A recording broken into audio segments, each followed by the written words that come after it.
কাপুরের ওই টাইমের মানে স্ক্রিপ্টে ডায়লগ লেখা ছিল, কিন্তু আমার লাইফে এরকম কখনো হয়নি যে আমাকে কেউ নোটিস করেনি।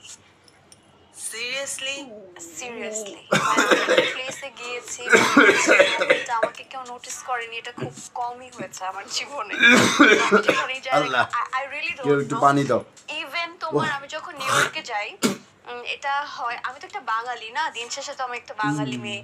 সো থাকে না, আমার যখন ফ্রেন্ডস, আমার কাজিনরা যখন আমরা একসাথে হাঁটি বা কোথাও যাই, যে কোনো জায়গায়, যে কোনো প্লেসে, তো মোস্ট অফ দ্য পিপল, এই যে আমি হাঁটছি না, আমার অনেক রিলসে দেখবে, ওকে, এই যে আমি হাঁটি, এরকম সব ফরেনার এরকম তাকায় তাকায় দেখে, আবার এরকম ঘুরে আমার দিকে। আমি তখন আমার আর নিজেকে দেখতে পারতেছি না, কিন্তু আপুকে একটা ছোট্ট একটা অ্যাডভাইস দিব যে ফার্স্টে আপনার পশ্চাৎ দেশটা ঠিক মতন ঢেকে একটু বসেন। মানে অ্যাটলিস্ট পশ্চাৎ দেশ তো কোনো দেখানোর বিষয় না, তাই না? পশ্চাৎ দেশটা ঢেকে তারপরে একটু সুন্দর মতন